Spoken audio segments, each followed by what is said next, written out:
Good morning guys, সবাই কেমন আছো? আশা করি ভালো আছো, সুস্থ আছো। আমরাও অনেক ভালো আছি।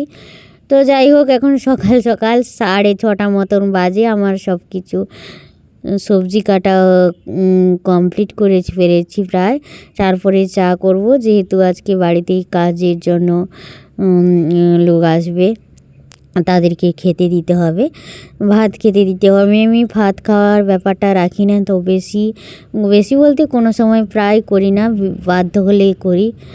আর রান্নাও করতে হবে। চা দিয়ে এসেছি, তারপরে রান্নাটা বসিয়ে দিয়েছি, চাটনি রান্না করছি। সব রান্না আমাকে এক এক করতে হয়, যেহেতু আমার মা নেই। কী করব, মা না থাকার যন্ত্রণাটা শুধু আমরাই বুঝি, আমরা 3 ভাই বোন। এই যে এখন মুড়ি খাওয়ার দিতে হবে, তাই সব কিছু আয়োজন করে রেখেছি। ওরা নিয়ে খেয়ে নেবে, আমি শুধু দিয়ে দেবো, যেহেতু বোঝে, সব কিছু বুঝতে পারে তারা। আর এদিকে আমি চিকেনটা তো একসঙ্গেই সব কিছু দিয়ে রান্না করি। এখানে 3 কিলো মতন চিকেন আছে। সব কিছু পেঁয়াজ, আদা, রসুন, লঙ্কা গুঁড়ো, হলুদ গুঁড়ো, তেল, নুন সব কিছু দিয়ে দিয়েছি। এটাকে উনুনে রান্না করব, তো এটা গ্যাসে রান্না করা সম্ভব নয়, বড় কড়াইতে রান্না করতে হবে। এই রান্না করতেও অনেকটা দেরি হয়ে গেছিলো, মানে 11টা, 11:30, 12টার মধ্যে খাওয়া দাওয়া করবে, তাই একাকে করতে হবে।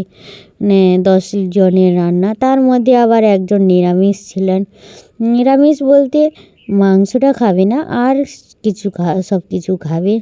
একটা চচ্চড়ি রান্না করেছিলাম, মাংস, চাটনি, দই মিষ্টি, পাঁপড় সব কিছুই ছিল।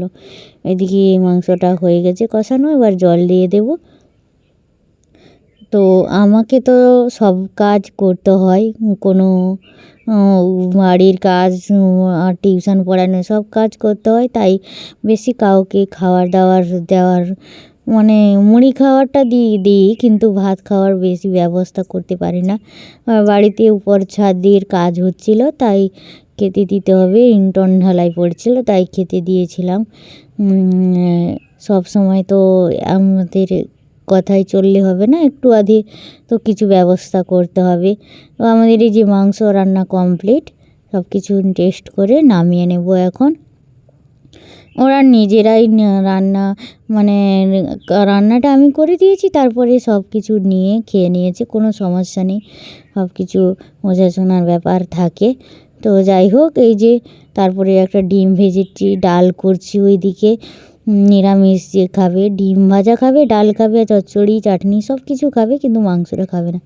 এই যে দই মিষ্টি, এই যে রান্না, মানে খেতে বসে গেছে সবাই, মুখটা দেখালাম না। তো যাই হোক গাইস, আজকে ভিডিওটা এখানে শেষ করব। সবাই ভালো থাকবে, সুস্থ থাকবে। যদি ভালো লাগে তো আমার পাশে থাকবে। আজকের মতন বাই।